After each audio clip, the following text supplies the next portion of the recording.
Amém. Esse vídeo, cada vez que eu assisto, me fala profundamente o coração, porque Deus diz para o profeta, profetiza. Então, o profeta profetiza porque é a palavra de Deus, porque Deus ordenou, porque Deus mandou. Isso me faz lembrar, por exemplo, a história de Pedro, quando Jesus olha para Pedro e diz assim: Pedro, lance a rede. E Pedro fica meio assim, assustado, e ele começa a olhar para Cristo e ele diz assim: Senhor, porque o Senhor está mandando sobre a tua palavra, eu vou lançar a rede. E eu tenho colocado uma coisa no meu coração. A minha mãe faleceu no mês de maio e eu estava ao lado dela ali no leito e conversava com ela ela estava apagada, né? Mas eu sentia que as pálpebras dela mexiam um pouquinho e eu falei para ela: mãe, eu preciso pregar o evangelho o mais forte possível, o mais rápido possível, com todo o desejo do meu coração para que o Senhor volte logo e para que a gente possa estar juntos. E, irmãos, enquanto nós não pregarmos, ele não vem. Enquanto a mensagem não for pregada, Jesus não volta. Isso é um fato. E nós precisamos nos colocar. E falando de Cristo, eu tenho percebido muitas vezes que nós temos deixado de falar alguns detalhes, principalmente em relação a Cristo, né? Por exemplo, eu tenho me questionado qual foi a última vez que eu ouvi um sermão, por exemplo, sobre a volta de Cristo. Qual foi a última vez que nós ouvimos um sermão sobre a morte de Cristo? E às vezes as coisas são tão triviais para nós, que parece que são tão comuns que nós parece que esquecemos, né, de falar de certas coisas. Eu queria hoje relembrar e falar um pouquinho para vocês hoje sobre justamente o sacrifício de Cristo, a morte de Cristo por nós. Eu fico imaginando, por exemplo, se algum dos nossos médicos hoje, ele tivesse vivido há 20 séculos atrás, 21 séculos atrás, por exemplo, e ele tivesse mais ou menos uns 200 metros de distância ali da porta de Damasco, e ele tivesse que atestar a morte de Cristo, o óbito, aquele homem que foi condenado à cruz do Calvário, o que que ele escreveria ali? Lá da colina do Calvário, ele olhando e com o atestado na mão, o óbito, o médico diria o quê? Do que Jesus morreu. E talvez ele colocasse assim: certifico que no dia tal, na hora nona, faleceu Jesus o Nazareno. A pergunta: de quê? Qual foi o real motivo da morte de Cristo? O que foi que partiu, que quebrou o coração de Cristo, que fez com que ele morresse por nós?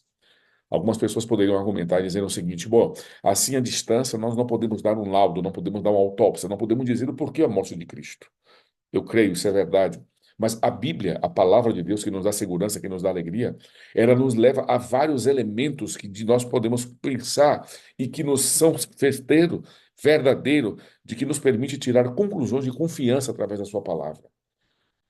Alguns dizem assim: bom, por acaso foi a cruz que fez com que Jesus morresse, a dor da cruz, o tormento da cruz que fez com que ele morresse? Bom, eu quero dizer para você o seguinte: foi lançado um livro em 1977 e ele foi publicado por um escritor muito famoso na época chamado Martin Engel.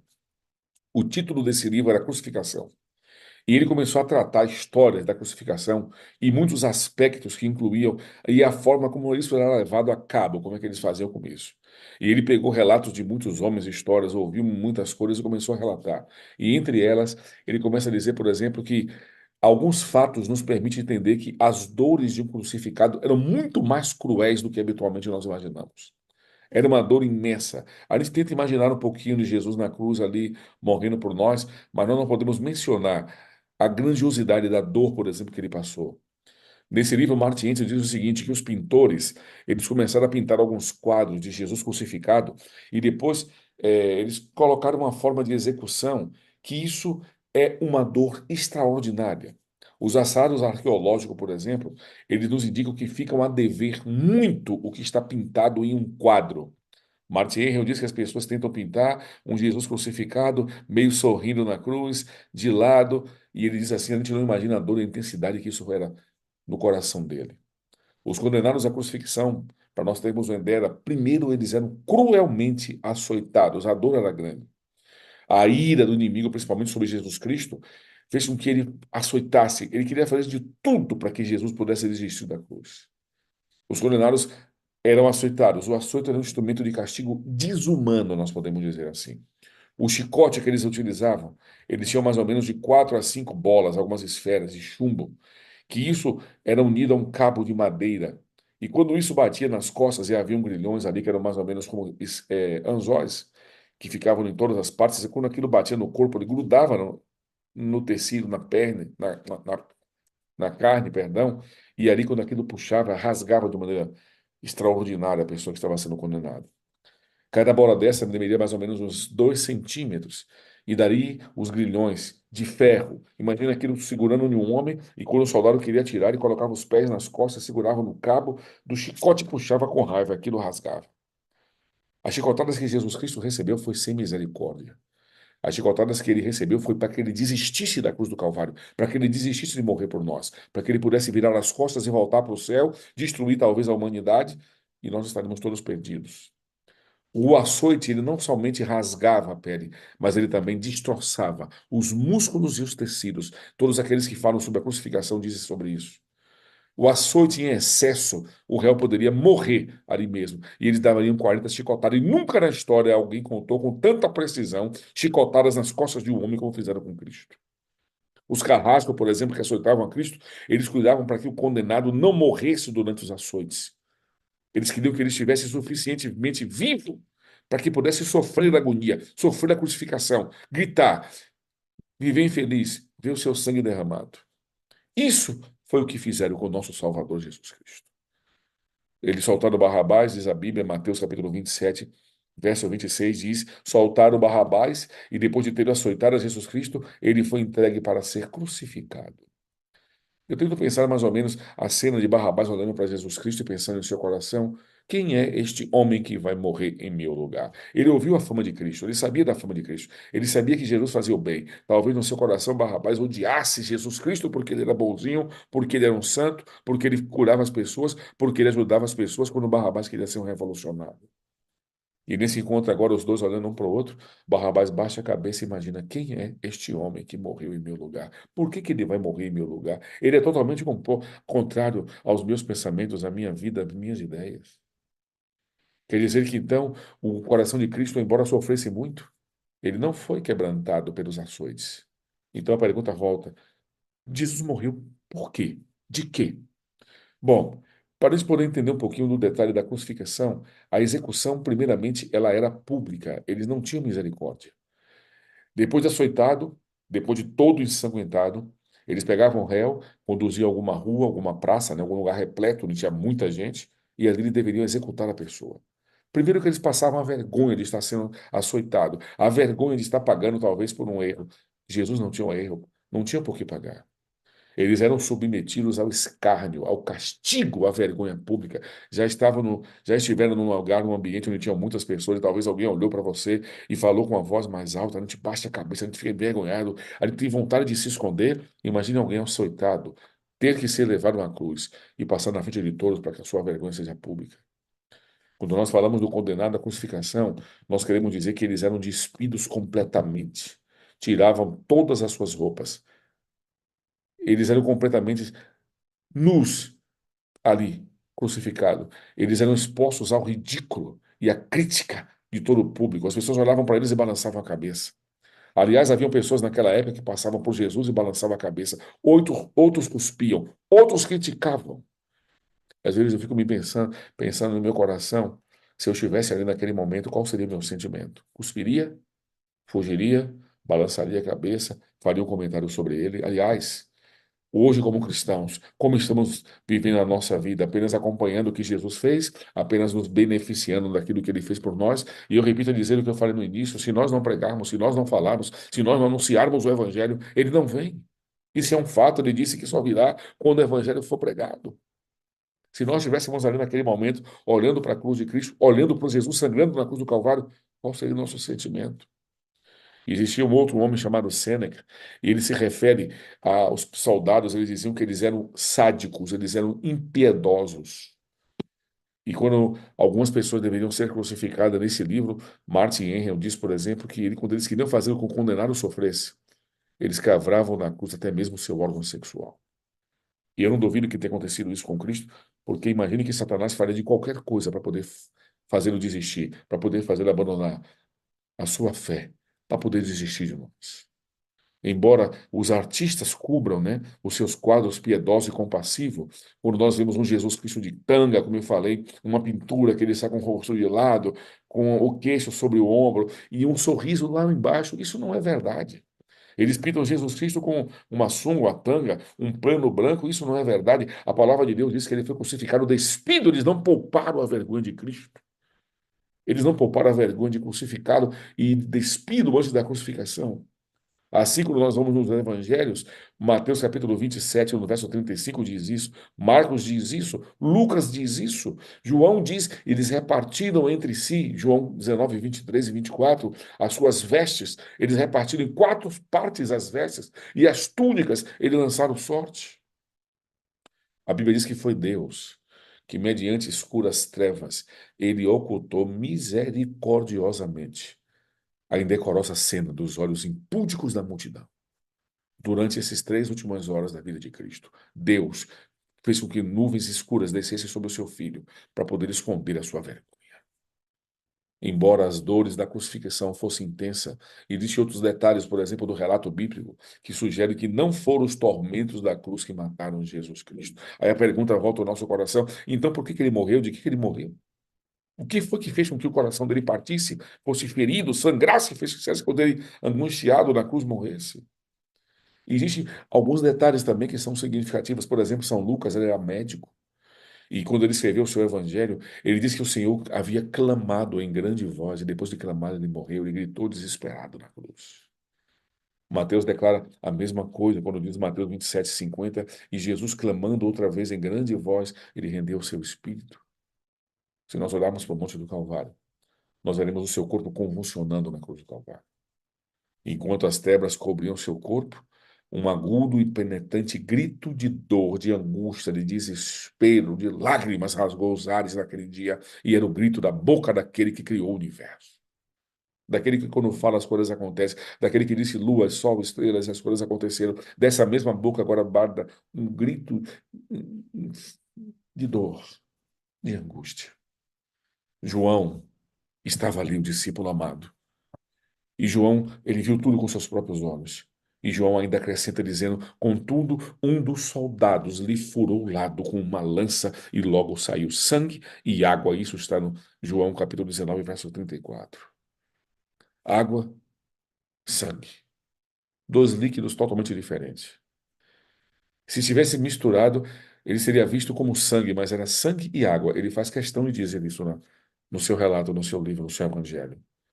Isso mostra que o tétrico grito de Cristo a morrer, água e sangue brotando das suas feridas, poderia mostrar que Cristo morreu da angústia mental, de uma dor mental, de um peso mental que fez com que o seu coração partisse. Quando fosse enfiada a lança, sairia e jorraria água e sangue. Então foi isso que fez com que ele morresse? Amigos, nós podemos ter a certeza de que não foi porque ele sentiu pena dele mesmo.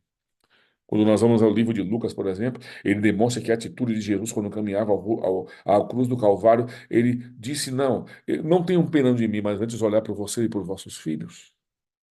Da cruz do Calvário, Jesus amparou uma mulher. Quando ele olhou para sua própria mãe e disse para João: cuide dela como sua mãe, e você, por favor, cuide dele como se fosse seu filho. Ele esqueceu dele mesmo na cruz do Calvário para olhar para sua mãe, para olhar para o seu discípulo, para olhar para nós. Longe de se compadecer de todas as injustiças, longe de se compadecer de todas as humilhações que estava sendo submetido, ele orou em favor dos seus malfeitores. Quando eu olho para Cristo, me impressiona a cada dia, a cada momento.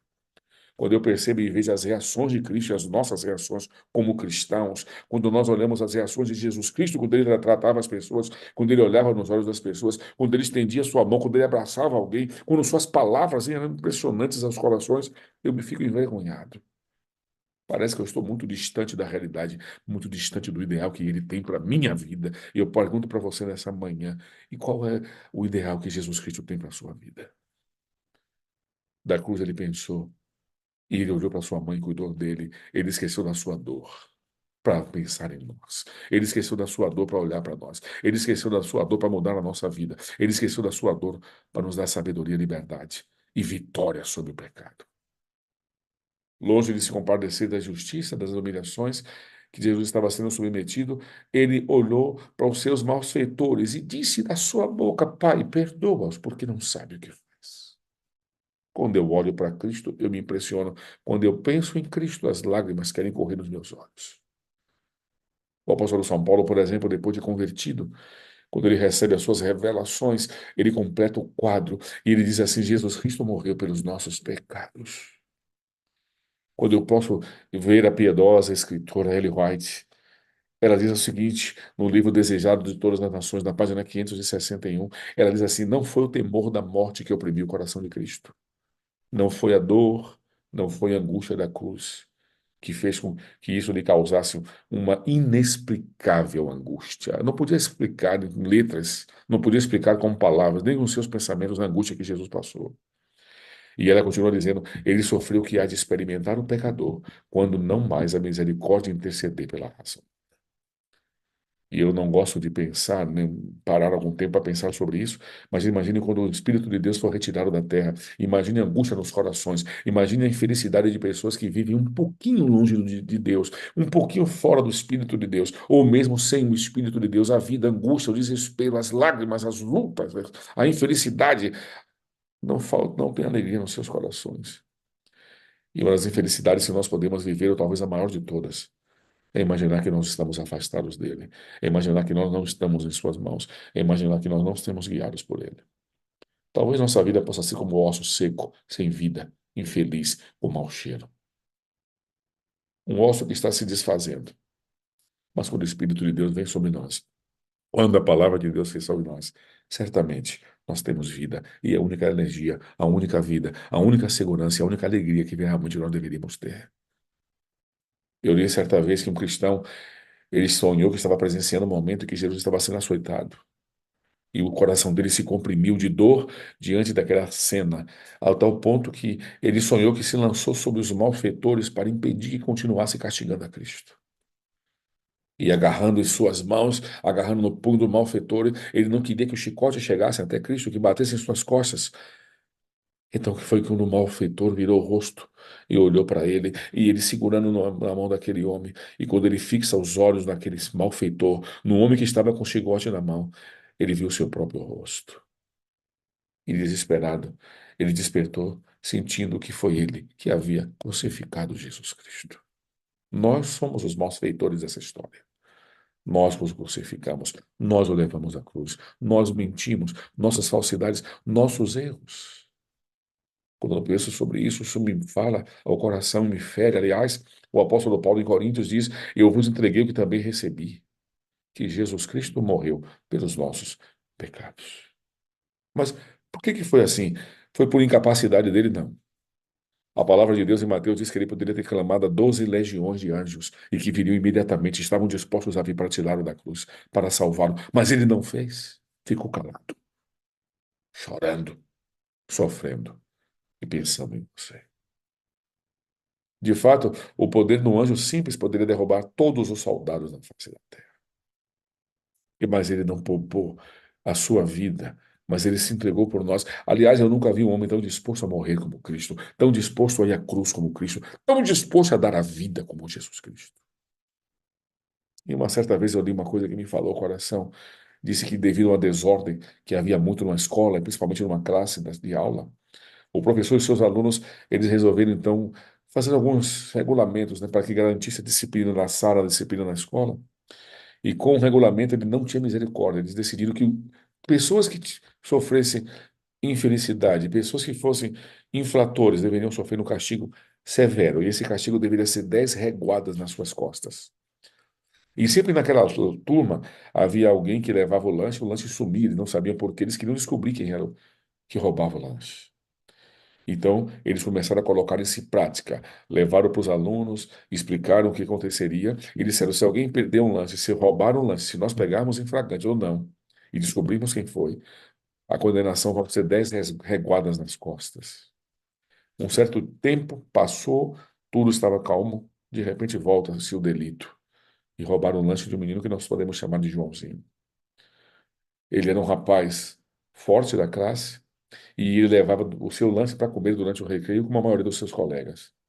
No momento que ele não sabia que fazer, roubaram o seu lanche. Ele procurou na mochila, não tinha o lanche. E ele começou a se desesperar, chamou o professor, começou a gritar nos corredores da escola. Ele disse: eu queria que vocês me ajudassem, porque roubaram o meu lanche. E eu quero que a pessoa que roubou seja condenada. Eu quero vê-la sofrer, porque ele fez um delito, ele tirou. E começou a questionar. E começou, na sua ira, a querer justiça. Quando eles foram averiguar e olharam nas câmeras e etc., eles descobriram que um outro rapaz, vamos chamá-lo de Pedrinho, estava ali ferido, estava de cabeça baixa. E quando eles convidaram aquele menino, era um dos meninos mais queridos da sala, um dos mais simples, o mais humilde da sala, o mais quieto, o mais pacato.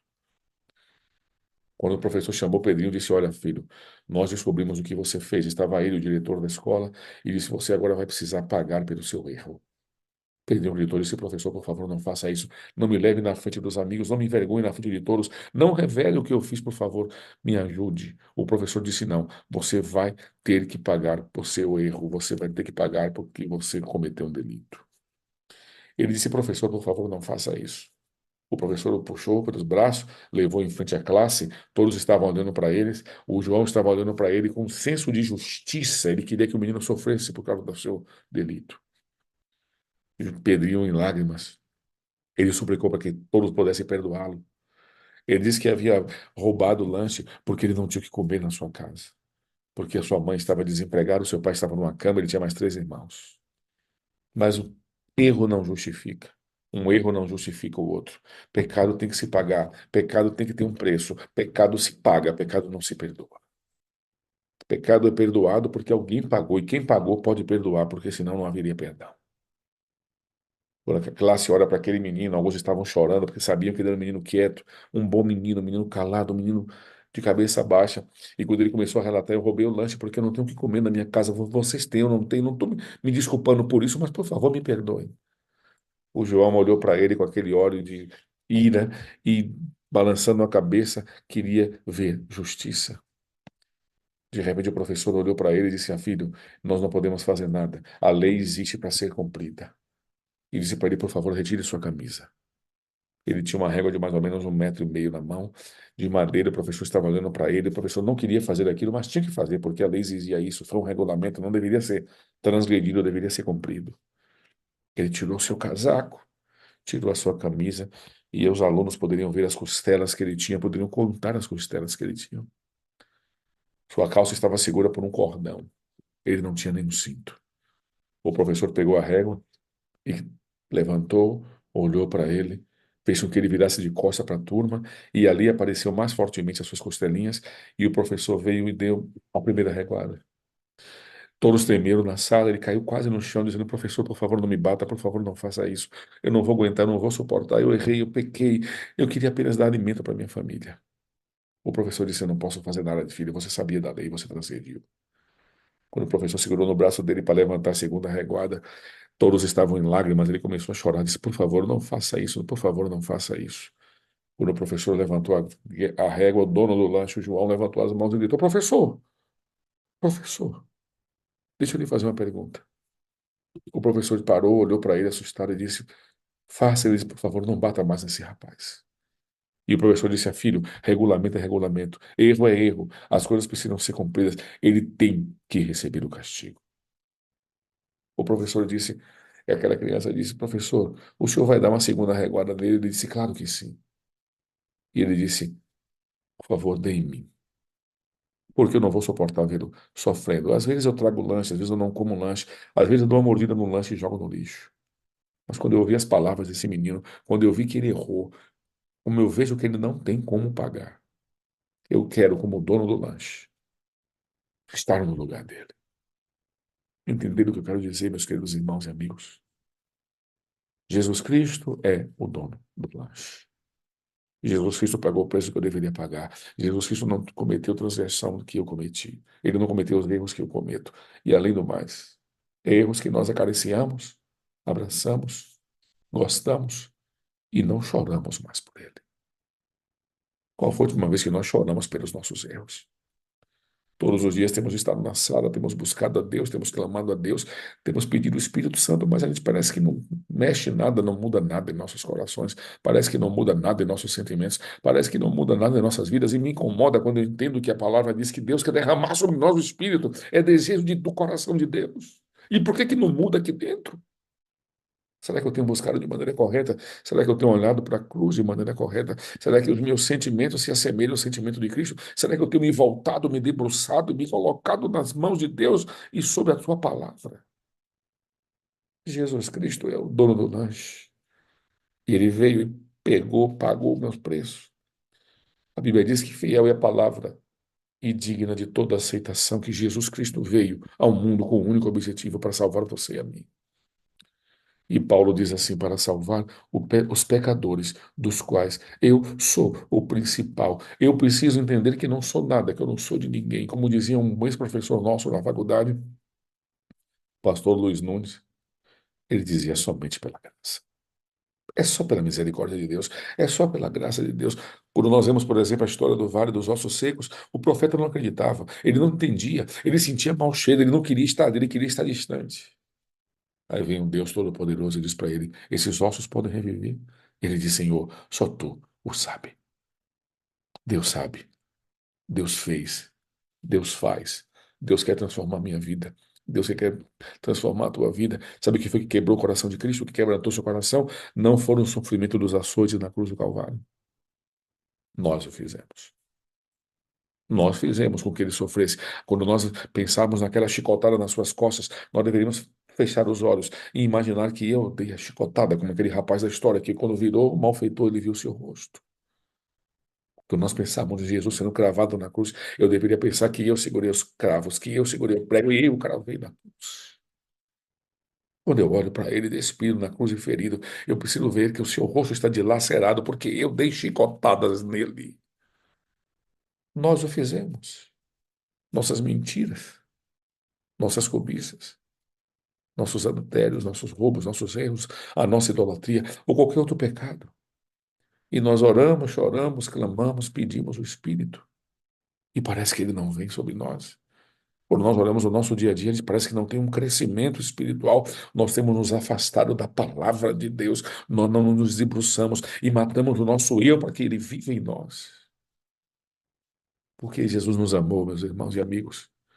Ele quis pagar nossa culpa. Ele deu a vida por nós. Ele teve o direito legal perante o Pai de nos perdoar.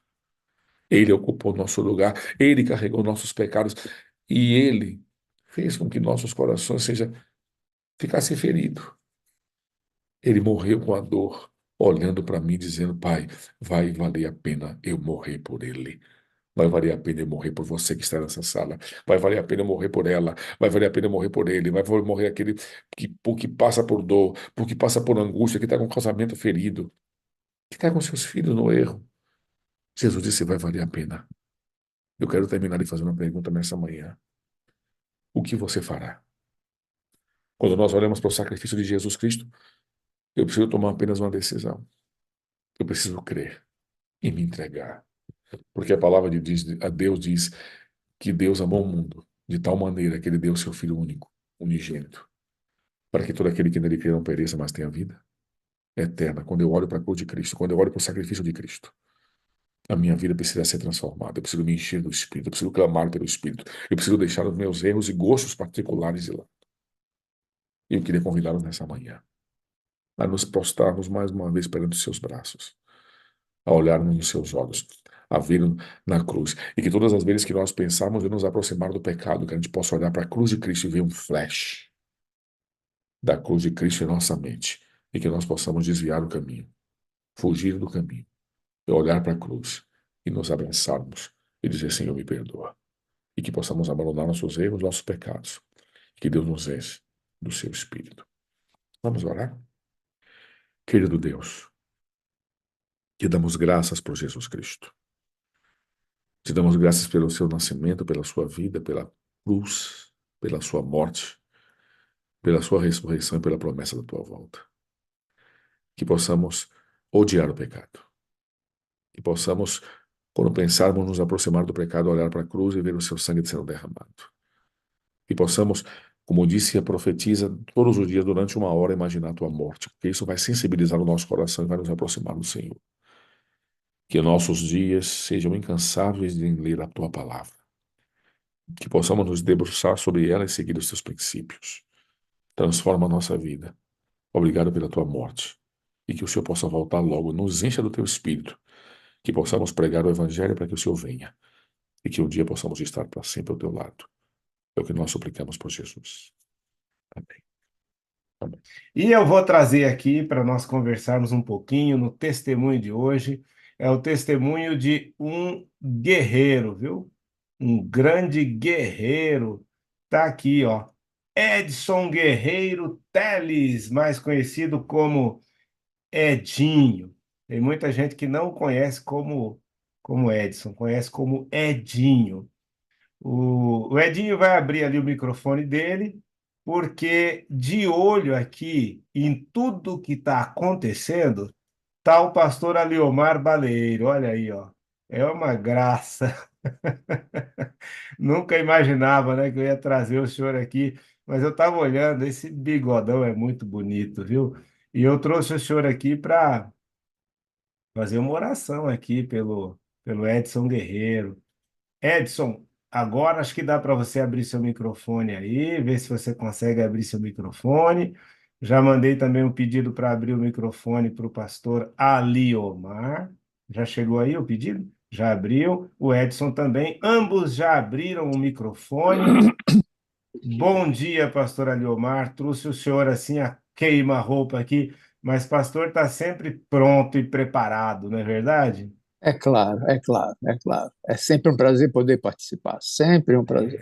Na verdade, não é só um prazer, é um privilégio participar desses movimentos, desses encontros com o nosso Pai Celeste. É verdade. Eu vi o senhor ali, eu vi o senhor tão atento, mas tão atento. Aliás, você que está aí no Zoom, eu tô de olho.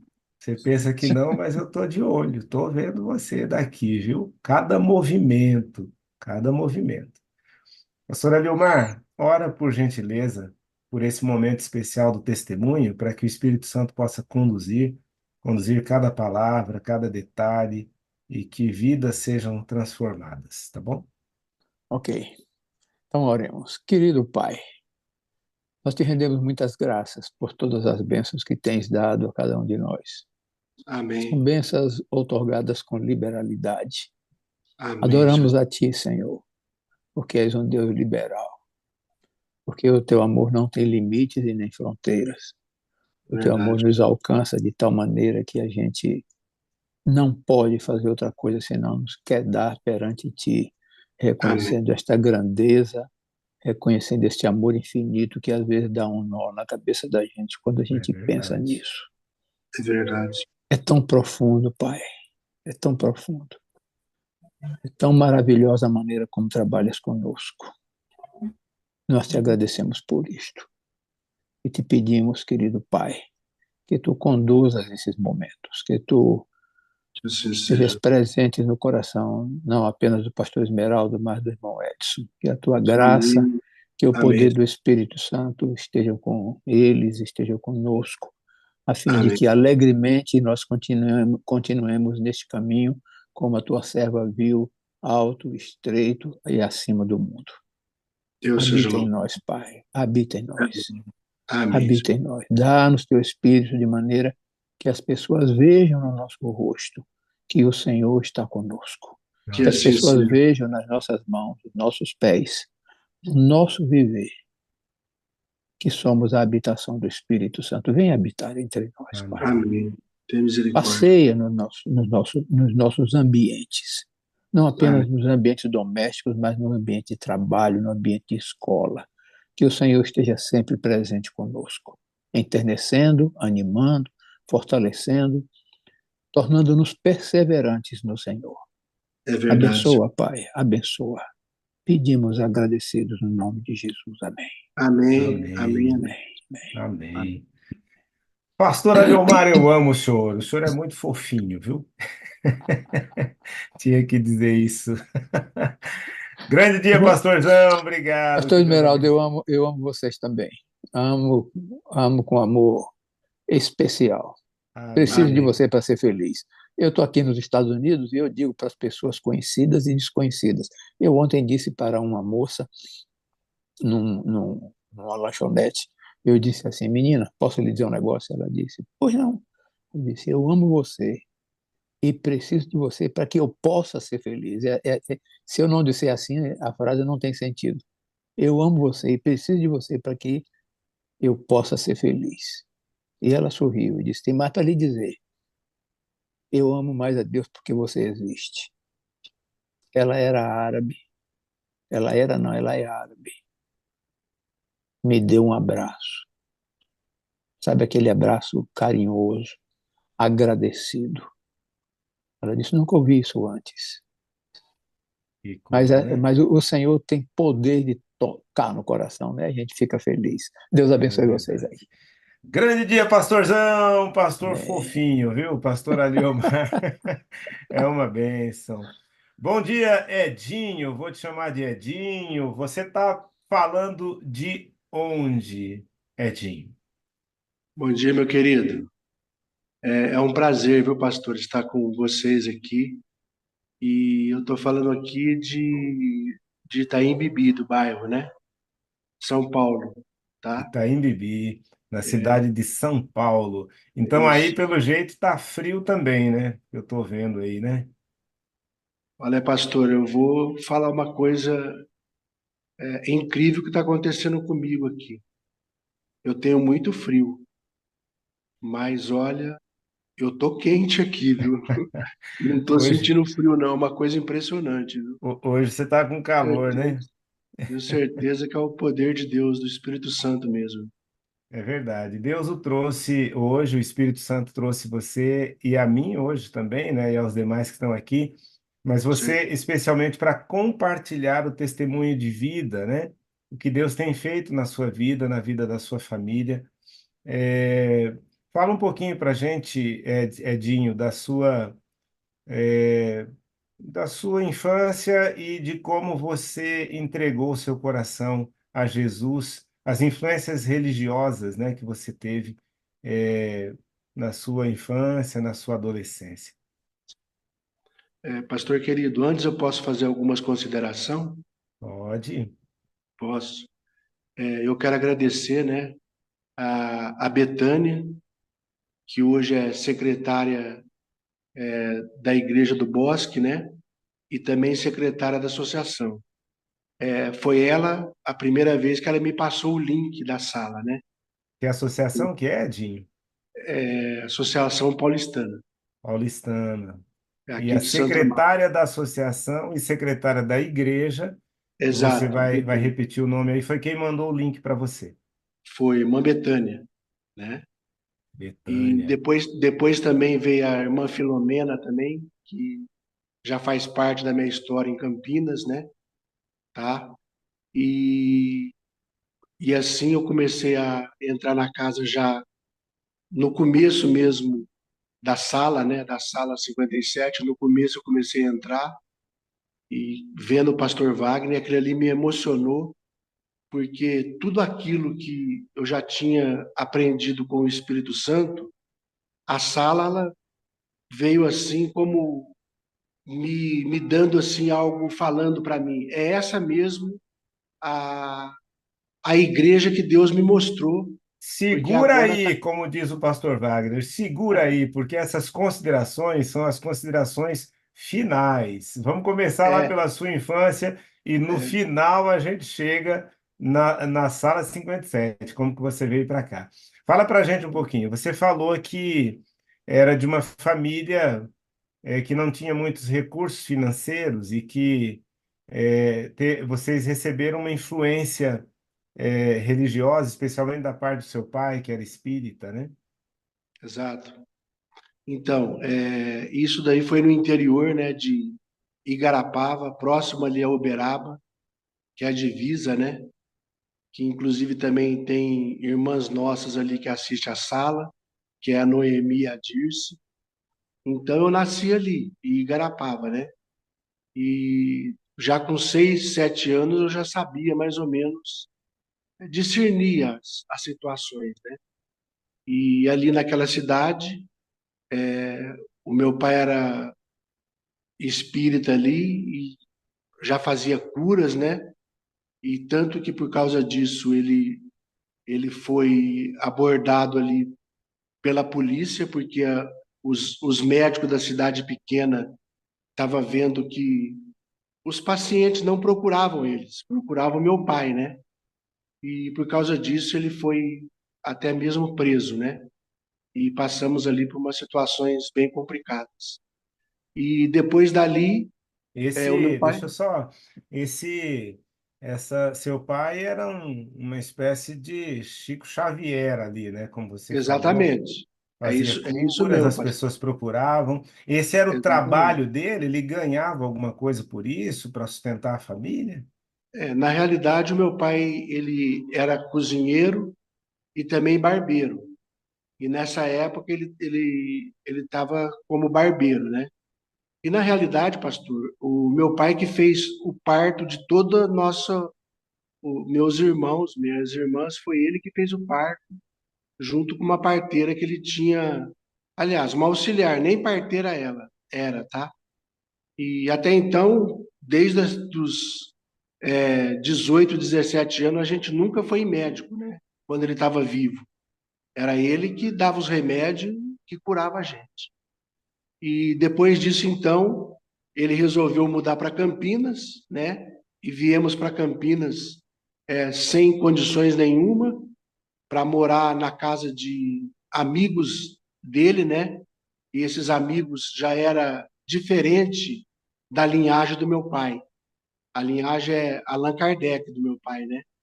E esses amigos já era Umbanda, essas outras coisas que faziam até assim, que as pessoas procuravam para fazer separar marido, assim, essas coisas. O meu pai não gostava disso, entendeu? A linhagem dele era diferente dessas coisas. Mas infelizmente nós tivemos que morar na casa dessas pessoas, né? E ali nós passamos ali muitas situações difíceis, né? E depois, graças a Deus, os meus irmãos conseguiu um bom serviço e saímos dali e fomos morar numa casinha humilde, né? Onde na frente o meu pai ele fez várias plantações e ali começou a minha fé cristã, né? Já com Vocês, vocês participavam também como filhos desses rituais, né? Dirigidos pelo seu pai ali. Isso, com meu isso pai, exerceu sim. que influência? Deixou algumas sequelas? Exato. Com o meu pai, sim, tá? Nós éramos obrigados, né? Porque ele era o pai, a minha mãe não gostava dessa situação, tanto que a minha mãe era católica, mas ela falava: nós temos que obedecer seu pai, então todos têm que participar. E às vezes a situação que ocorria ali da pessoa ficar tomada, né? Algumas vezes nós dávamos risada, que a gente não sabia o que estava acontecendo, e ele parava na hora ali e mandava a gente ir para o quarto e depois nós apanhávamos. A gente apanhava. Não era brincadeira, não. Então, isso daí, infelizmente, me deixou algumas sequelas, pastor. Me deixou, sim, de medo, de situações complicadas, né? E aí começou com 12, 13 anos, eu conheci o Liceu Salesiano, Católica Apostólica Romana, né? E foi ali que, nessa igreja, que eu conheci a Jesus Cristo. A gente percebe que Deus alcança as Alcance. pessoas em todos os lugares. E há pessoas Exato. convertidas, há pessoas que entregam o coração a Jesus É, nos mais diversos segmentos religiosos, né? exatamente. E a sua Exatamente. conversão, você diz, a sua entrega aconteceu ali numa igreja católica, onde você depois se firmou, né? Pelo jeito, pela influência da sua mãe, né? Exatamente. Tanto que eu me firmei, porque ali era uma escola salesiana, né? E eles davam muito divertimento para a gente, davam comida, né? E nessa época era bom, que ajudava a gente, né? Eu fico emocionado.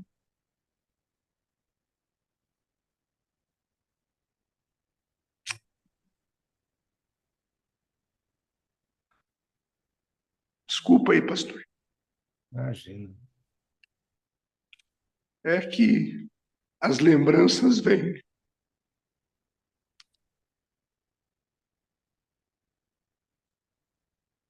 Mas afinal, eu ia para essa escola salesiana e os padres ali, muito bons, nossa, eu me lembro.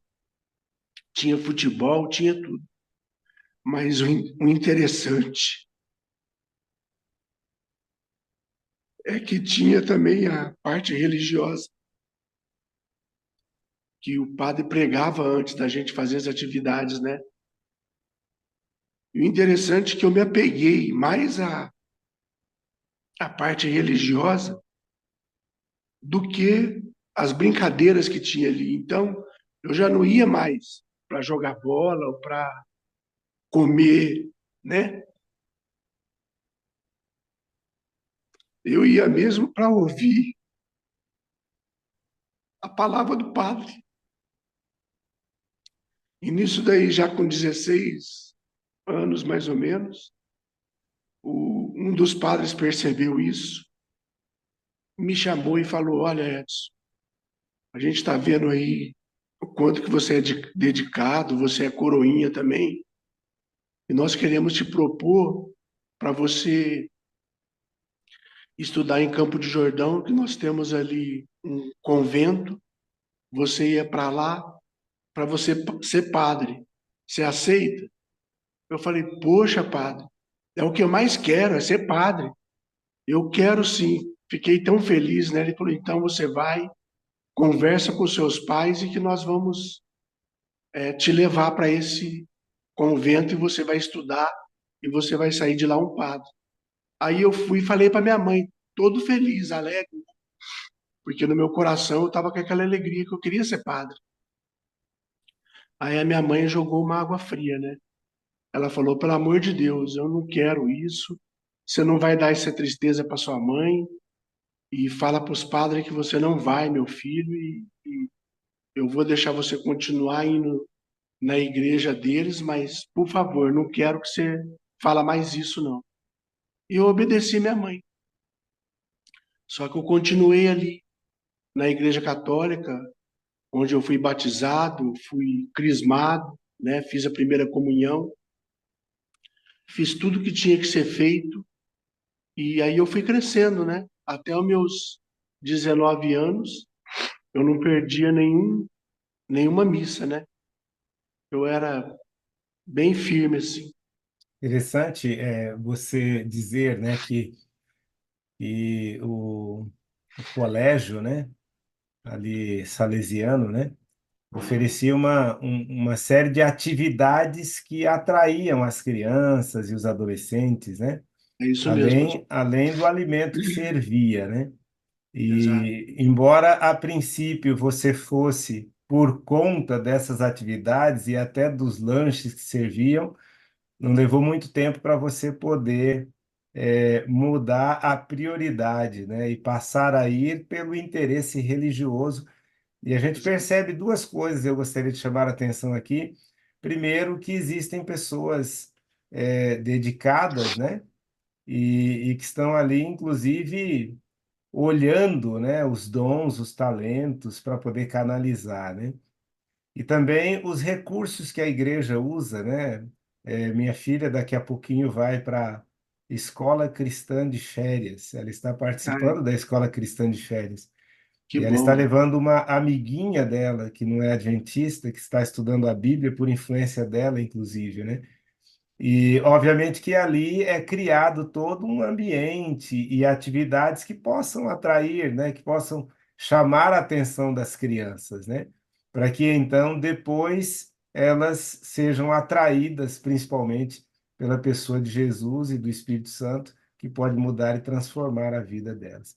Quer dizer que você não foi para o seminário, obedeceu, atendeu ali o clamor da sua mãe e Atendi. como é que foi então sua vida religiosa, sua caminhada religiosa depois dessa frustração, de certa forma, né? Porque era uma coisa que você queria muito, né? Então, pastor, aí já com 19 anos, né? Eu já estava morando em outro bairro, né? No bairro do Padre Anchieta, em Campinas, e estava frequentando ali a igreja católica ali daquele bairro, né? E como eu falei para o senhor, né? Para mim, já desde da igreja católica, foi o Espírito Santo que estava trabalhando comigo. Que até então eu não conhecia o Espírito Santo, eu não sabia da pessoa do Espírito Santo, né?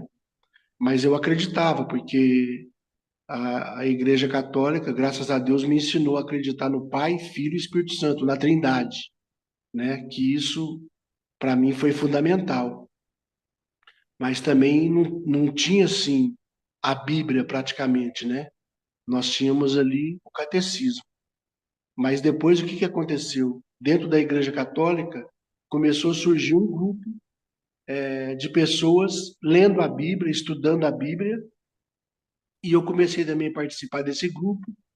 Só que depois o pessoal desse grupo, eles pegaram e saíram e foi para o Pentecostal, se não me engano, Nazareno, né? Mas só aí eu fiquei na Igreja Católica. Só que eu aprendi com esse grupo do dízimo e comecei a amar a Bíblia e aceitar a Bíblia como sendo a boca de Deus falando comigo. Então, isso daí eu me apeguei na palavra de Deus, sendo a boca de Deus falando comigo. E ali eu aprendi do dízimo. E o que foi que aconteceu? Então, eu peguei no salário que eu tive, né? Eu peguei, separei o dízimo e separei também a oferta e eu levei para a Igreja Católica. E aí, quando a irmãzinha falou para gente dar a oferta, tudo, né? Lá elas não falavam do dízimo, falava que dava o que queria, né? Aí, quando eu dei e que a irmãzinha viu o bolo de dinheiro, né? Que naquela época era muito, que graças a Deus eu já estava ganhando um salário bom. Ela pegou, olhou para mim e falou assim: Mas Edinho, o que é isso? Eu falei assim: Que é isso, minha irmã? É o dízimo do Senhor. Não, meu filho, tira um pouco, você só dá um pouco só. Não tem isso aqui não. Eu falei: Tem sim, minha irmã. A Bíblia fala que tem que devolver o dízimo. E eu não tinha dado ainda a oferta que estava no meu bolso. E foi aí que eu escutei a voz de Deus falando: Agora você dá a oferta também, filho. Aí eu peguei, tirei do bolso e dei a oferta também. Ah, quando eu dei, quase que a mulher cai para trás lá e começou a falar, mas o que é isso? É muito dinheiro. Eu falei: Minha querida irmã, aceita, porque é o dízimo e a oferta. Eu estou devolvendo aqui. E aí depois ficou assim, só que quando eu saí da igreja, que eu já estava na rua, foi aí que eu comecei então a conhecer a pessoa do Espírito Santo, porque se aproximou de mim e eu escutei a voz de Deus falando comigo. E eu quero deixar claro aqui para a sala 57, todos que estão me ouvindo, os pastores que estão me ouvindo hoje, que acredita nessa voz do Espírito Santo, porque antes, quando eu falava e eu testemunhava na igreja, no começo, as pessoas na porta vinham falar para mim: Mas o que é isso, irmão? Que voz que é essa que fala com você e não fala comigo? Louvado seja Deus pela sala 57, porque hoje os nossos pastores e irmãos que estão aí sabem que Deus ele fala com a gente, sim. É Então verdade. eu posso dizer com verdade e o que eu estou falando, que Deus falou comigo. A Bíblia Então todo diz, meu né? A é Bíblia diz: ouvirás detrás de ti uma voz dizendo: Este é o caminho, andai por ele. exatamente, Na verdade, a voz fala com todos em todos os lugares. É exatamente, é só isso mesmo. ouvir, né?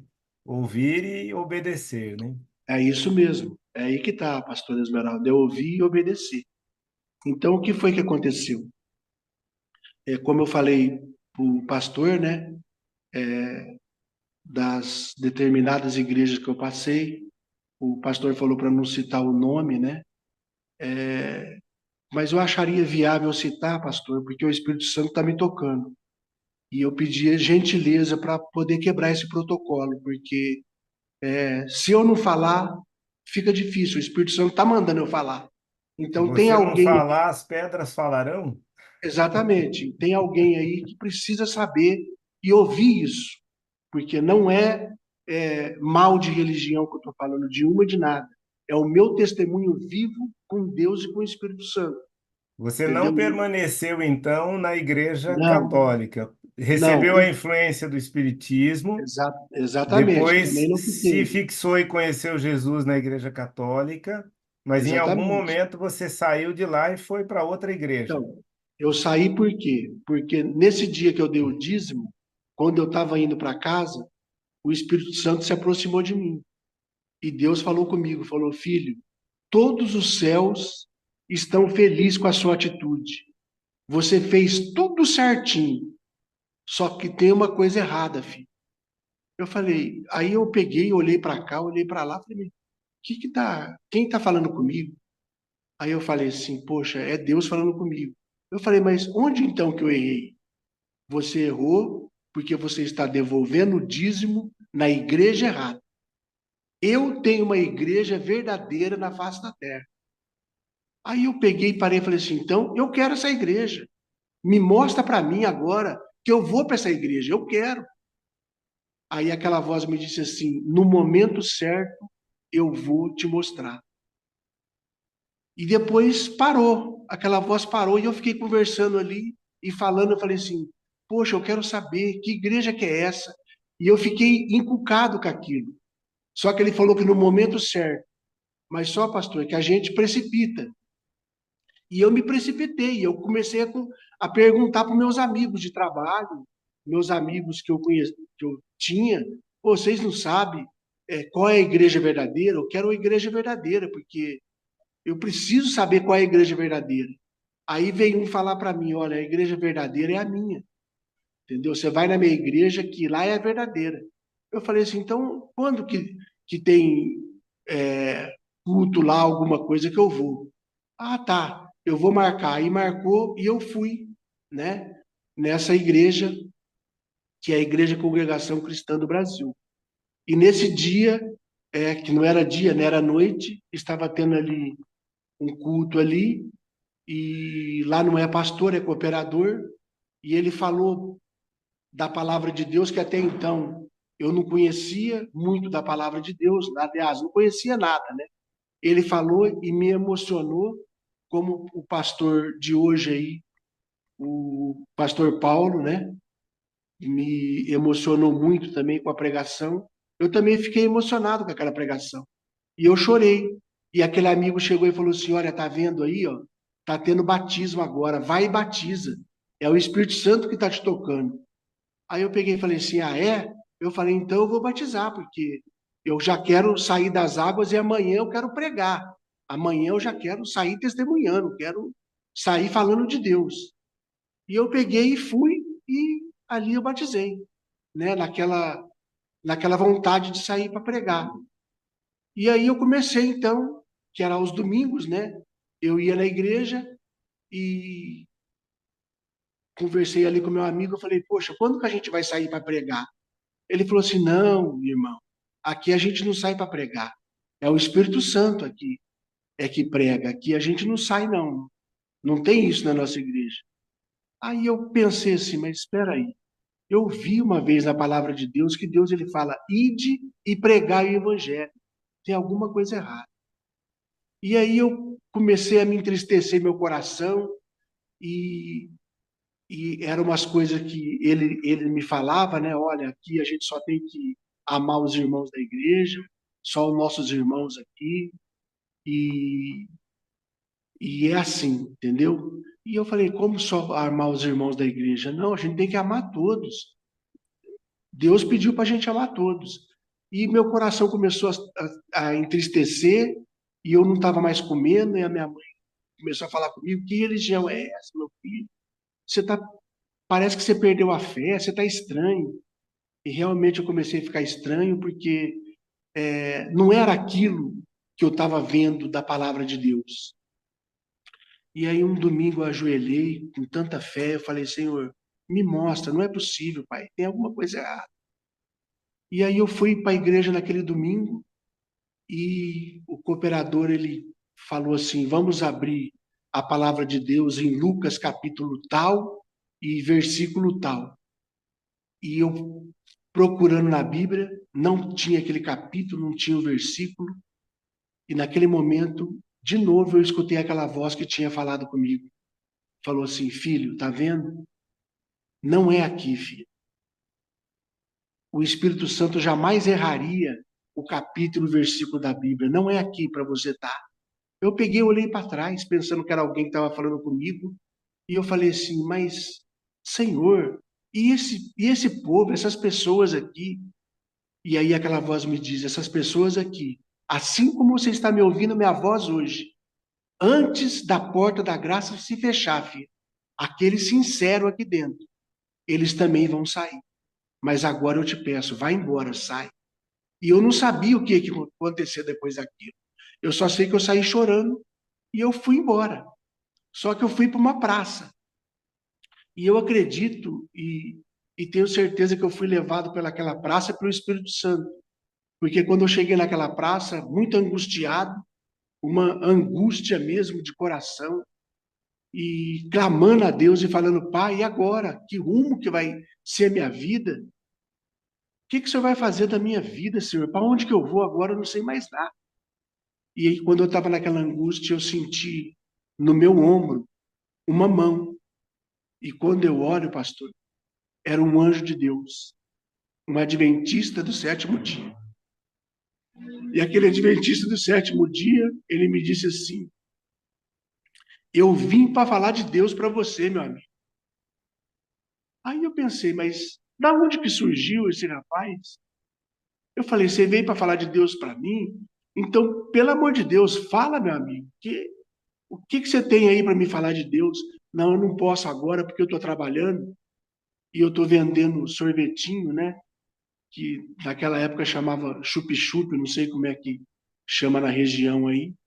E eu estou vendendo sorvetinho e aí eu vou na sua casa, porque eu moro em frente à sua casa.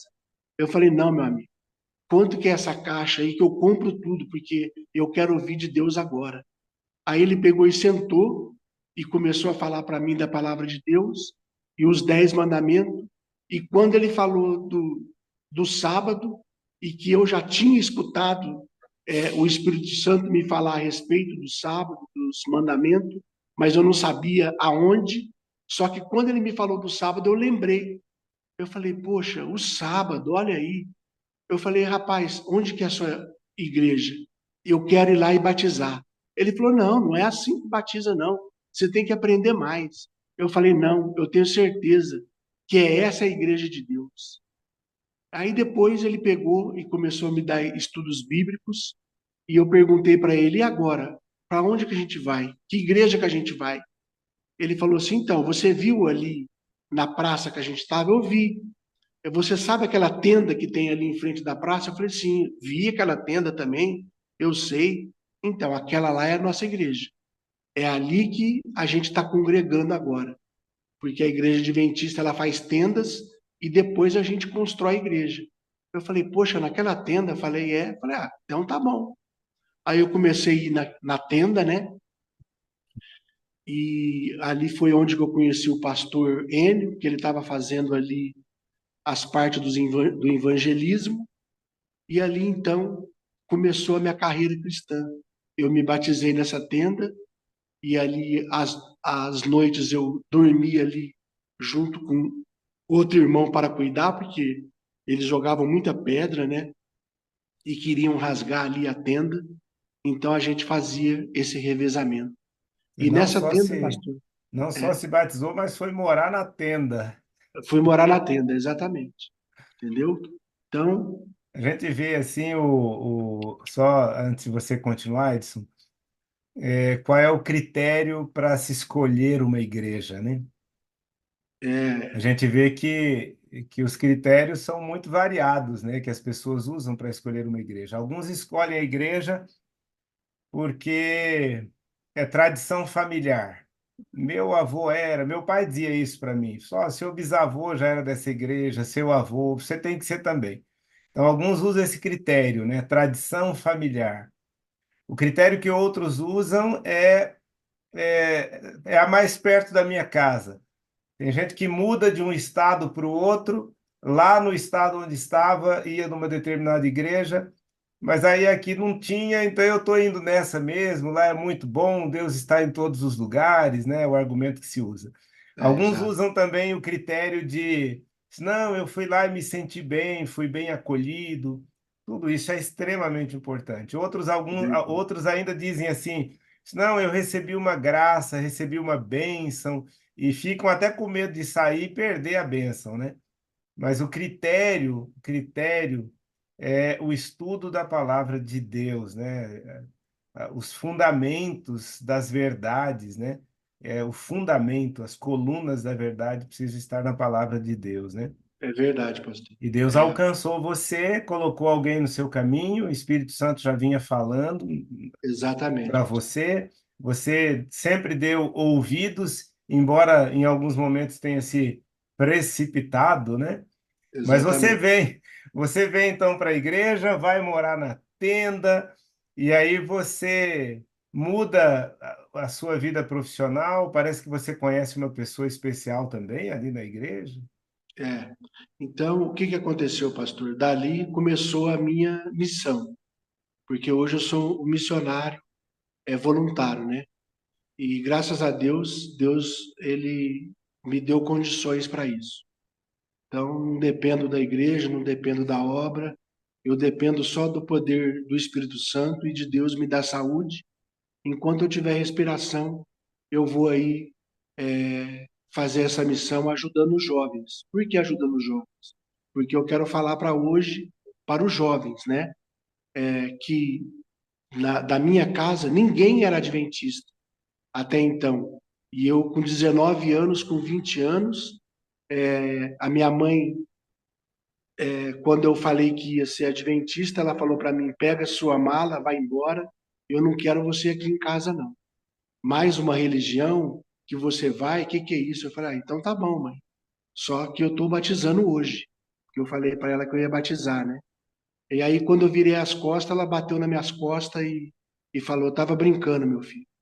Você não precisa ir embora, não precisa pegar a mala, não. Você vai batizar, você pode voltar aqui para casa. Eu estava brincando, eu queria ver até onde você iria. Mas toma cuidado. Eu falei: não, mãe, agora eu já estou ciente, eu sei. E aí, então, pastor, eu fui para o batismo, né? Sozinho, sem ninguém de casa, sem amigos, sem nada. E nisso eu tinha deixado todos os meus amigos aí de baile, de discoteca na época, né? E que eles me questionaram muito: poxa, Edinho, o baile não vai ser mais alegre sem você, mesmo você não bebendo, porque graças a Deus eu nunca bebi nem fumei.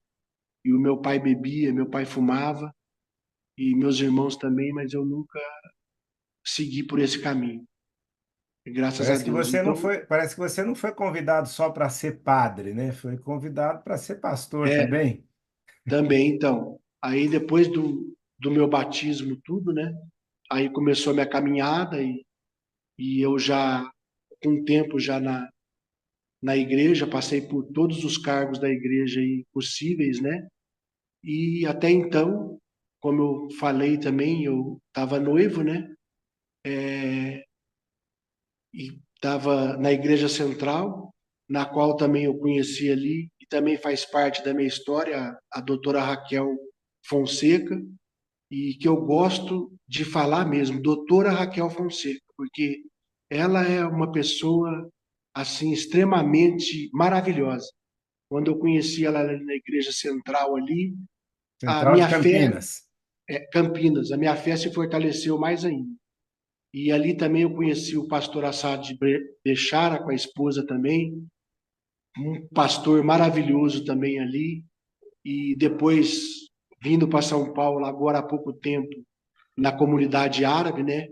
No qual o meu cunhado, que é árabe, o Eduardo Shafik, muito amigo do pastor Assad, até fez um trabalho aí na comunidade junto com o pastor, traduzindo algumas coisas.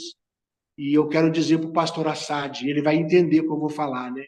Salam aleikum, porque hoje, com a minha família sendo árabe, eu posso dizer que eu também tenho um pouco de sangue árabe, né? Então é isso. Aí, resumindo a situação toda, né? O pastor Eno me convidou para ser pastor, já tinha aberto as portas para mim para estudar, junto com o pastor Irineu Rosales, que hoje descansa no Senhor, né? Já estava tudo certo. Pastor Enio vendo a minha situação de noivado com a moça, tudo, né? E ele falou assim para mim: olha, Edson, não casa agora não, filho. Dá um tempo aí, vai fazer o pastorado e que Deus tem planos maiores para você, né? E pastor, ele vê tudo, né, meus queridos? não quero falar nada mal de ninguém, porque não é essa a questão. Entendeu? Só que o que aconteceu?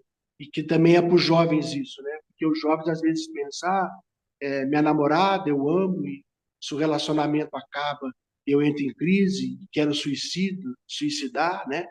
E a gente está vendo aí como o pastor Ezequiel hoje fez a oração, tem uma mocinha aí, até mesmo passando na psiquiatria, porque hoje nossos jovens, infelizmente, estão entrando em crises.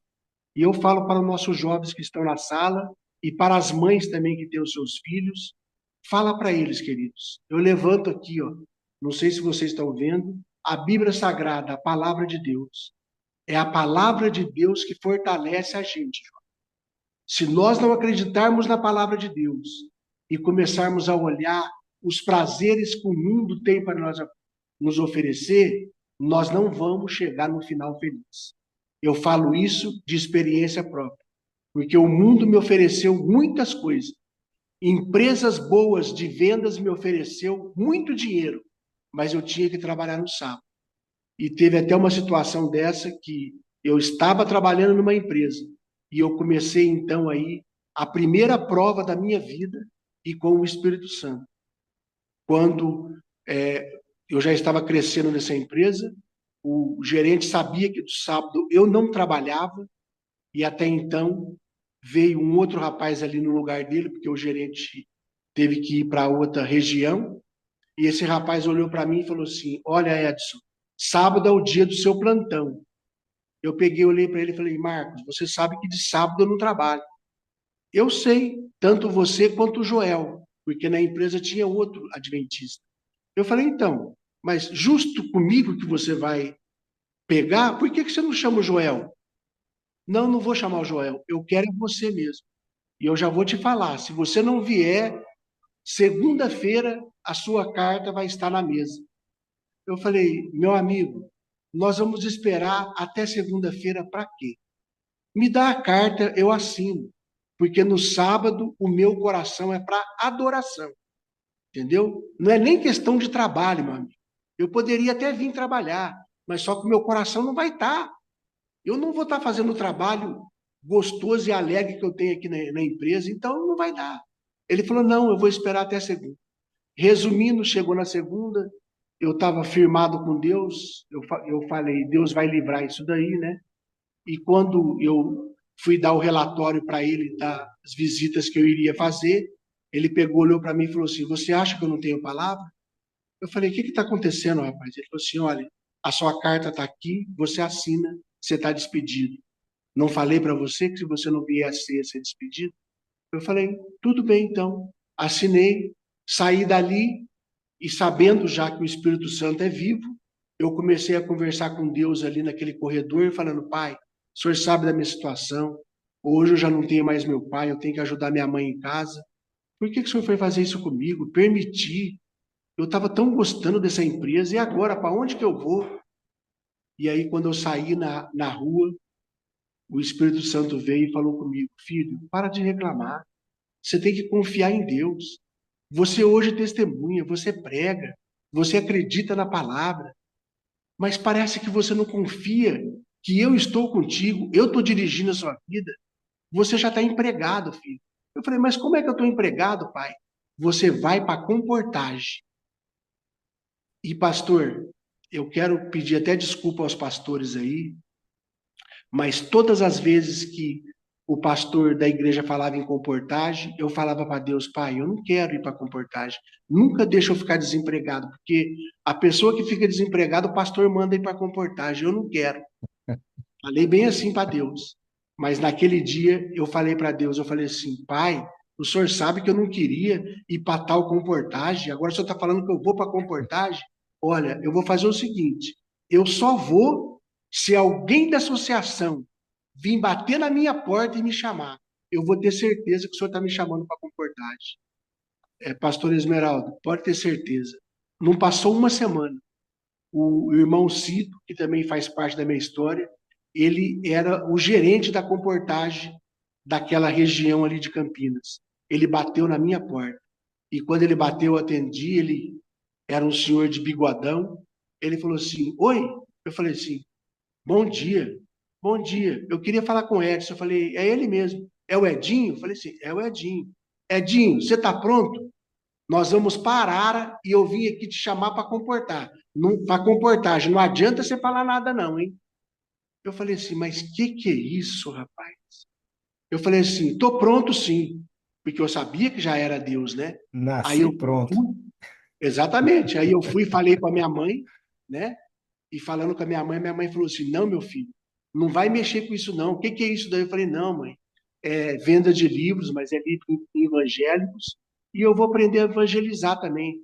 Não, meu filho, livros não dá dinheiro, a gente está precisando, você tem uma boa profissão, manda os currículos, que Deus vai abrir as portas. Eu falei, não, mãe, mas eu preciso ir. É um chamado de Deus.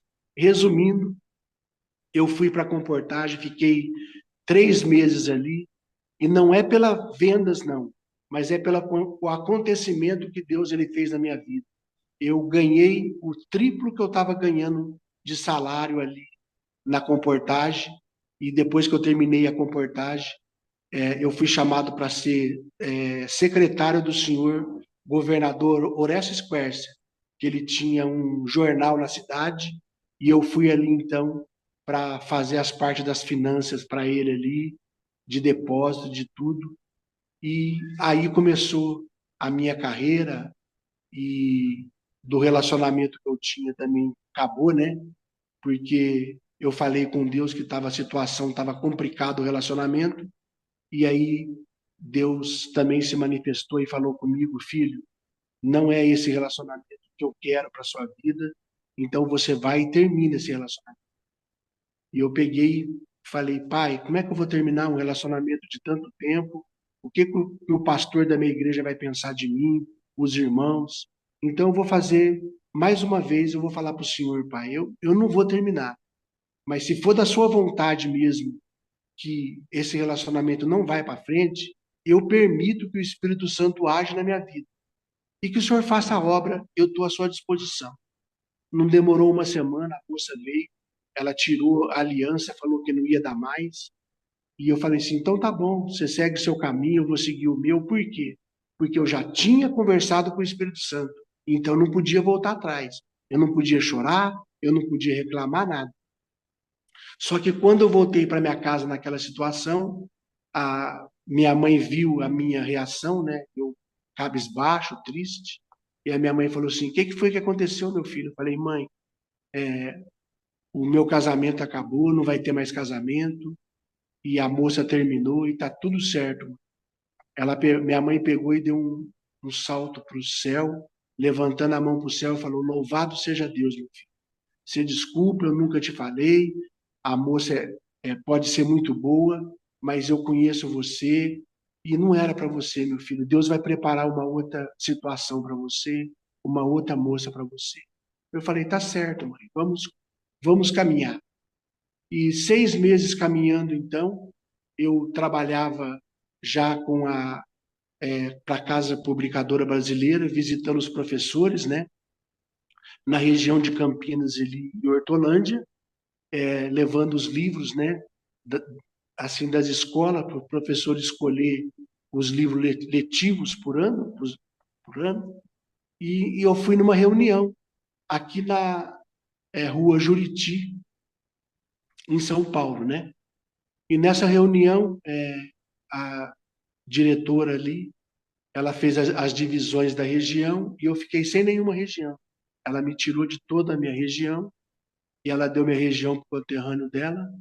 Eu até não entendi e saí dali muito magoado, muito triste e fui falar com Deus. Eu falei: ô pai, desculpa, o senhor falou para mim que essa é a tua igreja, mas como é que pode uma irmã fazer uma coisa dessa comigo, nem falar nada e tirar toda a minha região? E Deus falou assim: filho, eu falei, e essa é a minha igreja, só que eu falei para você que você tem que olhar para mim, fixar os olhos em mim, porque se você deixar de fixar os olhos em mim, você vai perder a fé e você vai sair, como muitos estão fazendo. Mas escuta o que eu estou falando, fixa seus olhos em mim. E hoje eu tenho um presente para você, eu vou te alegrar. Eu falei: um presente, Senhor? E tá. E eu fui ali no caixa ali daquela livraria conversar com o Davi, e conversando com o Davi, contei para ele o que tinha acontecido. E quando de repente a porta da livraria abriu, e os meus olhos foi direto ali para a porta. E ali uma loira toda de branco, né? Também olhou de lá para mim, me sorrindo. Eu falei assim, mas o que é isso? E Deus falou assim, isso, filho, é a moça que eu preparei para você. Esse é o presente. Eita, Deus Esse é o caprichou. presente. Esse é o presente. É a moça que eu preparei para você. É com ela que você vai casar. E é com ela que você vai ser feliz. E que você vai poder testemunhar de mim. Eu falei, meu Deus, e agora? Como é que eu vou conversar com essa moça? Eu falei para o Se Davi, vira, se vira. O se vira. presente eu já dei. É Agora, isso, pastor. É isso mesmo. Por isso que eu quero falar para os jovens, que eles também têm que se virar. Não é que a moça vai vir e vai falar, não. Quando Deus falar, tem que se virar, né? E aí, então, pastor, eu falei para o meu amigo, ó, deixa eu atender essa moça. Ele falou, Edinho, você não trabalha aqui. Eu falei, não, só essa vez. Aí eu fui até ela, conversei com ela, perguntei o nome. Ela falou, Denise. Ela falou, o meu é Edson. Mas o pessoal me conhece mais como Edinho, mas você pode me chamar do jeito que você quiser, né? E aí, então, até começamos de a meu amor, conversar. né? Só faltou dizer isso. É, é isso mesmo, pastor. Aí começamos a conversar e ela falou assim para mim: eu estou procurando aqui o catálogo da igreja. A igreja tem um catálogo de igrejas e eu quero visitar as igrejas. Então eu queria esse catálogo. Vocês têm aqui? Eu falei: nossa, minha irmã, olha, que beleza que você está querendo visitar as igrejas. Logo, o Espírito Santo me tocou. Ela está querendo visitar. Por que ela está querendo visitar, filha? Alguma coisa tem. Aí eu peguei e falei assim para ela: então vamos fazer o seguinte: eu vou te dar o catálogo, deve ter sim. Mas antes eu quero que você vai visitar a minha igreja. Começa Aí pela ela minha. pegou. Exatamente. Aí ela pegou e ficou assustada, já olhou para mim assim, assustada. Mas a sua igreja, onde que fica? Eu falei assim: minha igreja fica em Campinas, tal. Mas eu sou aqui de São Paulo, é longe. Eu falei: não, fica tranquila. No dia eu faço questão de vir te buscar, tudo certinho. Se você quiser, eu peço para os seus pais, mas eu quero que você vai visitar minha igreja. E ali começamos então a contar. E ela falou para mim que ela não dava o número do telefone para ninguém, né? E naquela época não tinha celular. Ainda era o BIP. Não sei se o pastor lembra do BIP, né? Não é do meu tempo, não. Então, não é do tempo do pastor, mas era do nosso. Era do nosso.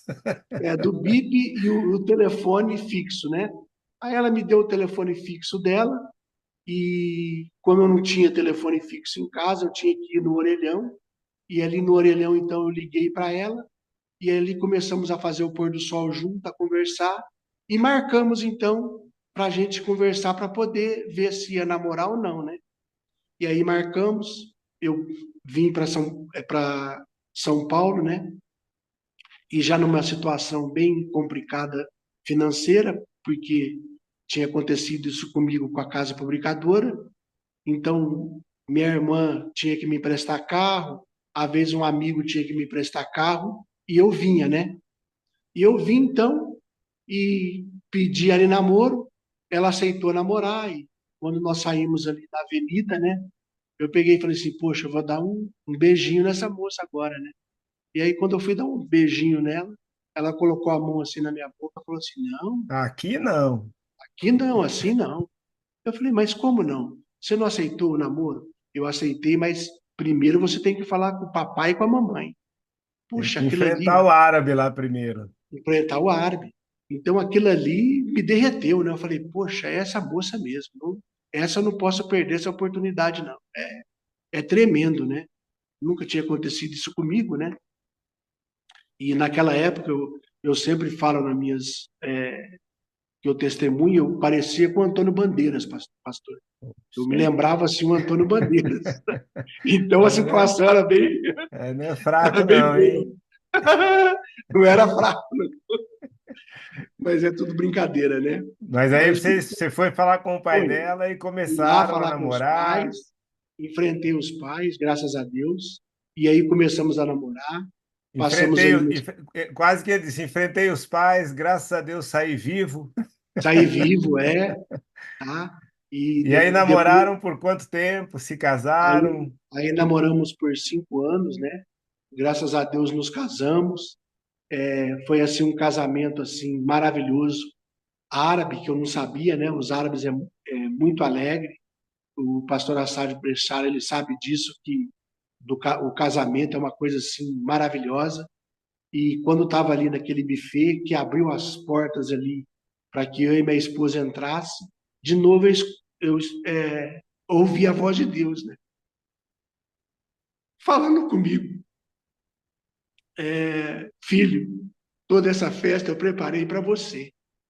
Então se alegra, filho, se alegra, porque todos os céus está feliz com esse casamento. E pastor, que casamento maravilhoso, que festa maravilhosa Que que bênção, Deus né? ele preparou ali, foi impressionante. Já estão casados há quanto tempo, Edson? Estamos casados aí agora em dezembro vai fazer 20 anos, 19 anos de casado, e tudo aquilo da promessa que Deus me prometeu, pastor, é incrível. Hoje está acontecendo na minha vida.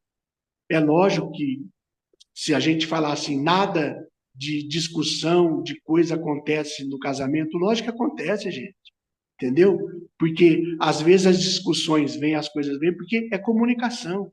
Quando essa comunicação acaba e que fica só o silêncio, alguma coisa está errada. Porque a minha esposa, ela é bem firme mesmo nas coisas. Então, quando ela vê que alguma coisa está caminhando que não é da vontade de Deus, ela já me chama a atenção, ela fala: meu marido, não está certo isso aqui não. Entendeu? Então, hoje, o que, que eu posso dizer? De cristão hoje que eu sou, vou pôr aí, 30% é da minha vontade de ser cristão. Os outros 70% é a minha esposa, me apoiando e me dando força. Eita, e Então, vocês são uma dupla missionária, né? É aquilo que missionária, você hoje, queria hoje nós, ser. Por isso que você falou que é um missionário exatamente, voluntário.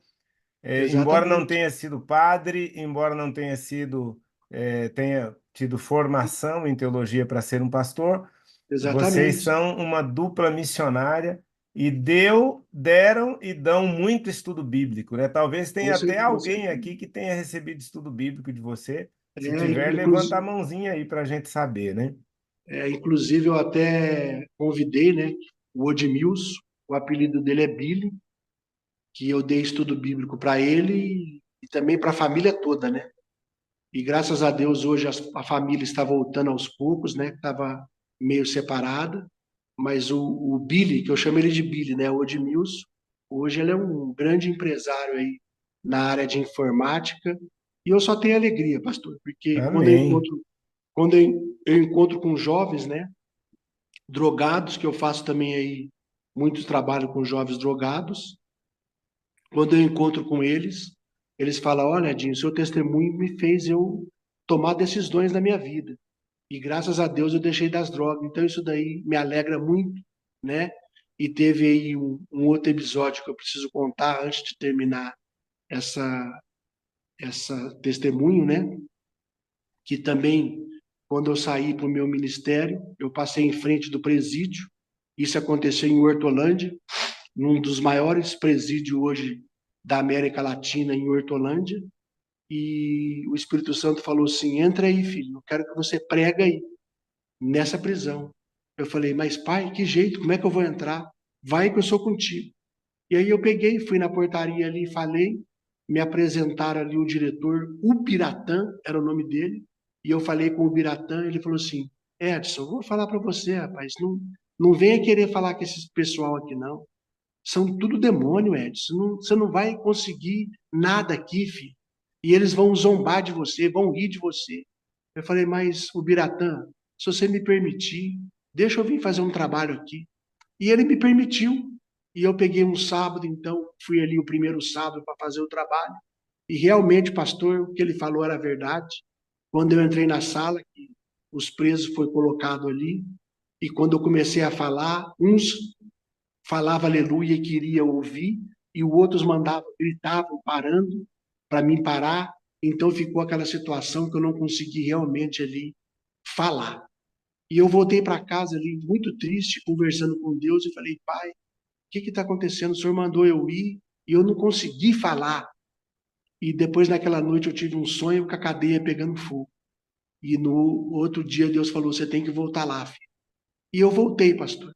E nisso que eu voltei, a situação melhorou, mas eu vi que só dois presos ali que se interessou, e esses dois presos, então, eu comecei a fazer um trabalho especial com eles, que foi o Gilberto e o Roberto.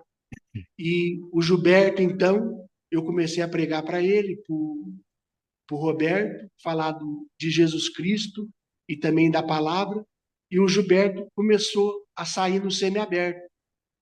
E ele então me contou que ele tinha saído do semiaberto ali um final de semana, e ele estava me contando, ele falou, Edson, eu saí no semiaberto aí um final de semana, e os meus amigos, entre aspas, souberam que eu já estava no semiaberto, me ligaram, e eu sou de São Paulo, ali de Tatuapé, e eles marcaram uma reunião e queria que eu participasse dessa reunião. E eu fui tentado, Edson, e fui nessa reunião. Quando chegou lá, eles levantaram tudo, o sofá, era arma, muitas armas, e falaram assim para mim: olha, Gilberto, nós precisamos de você, nós vamos fazer um assalto muito grande, nós vamos ficar milionário e precisamos da sua ajuda, porque a gente sabe que você sabe articular as coisas.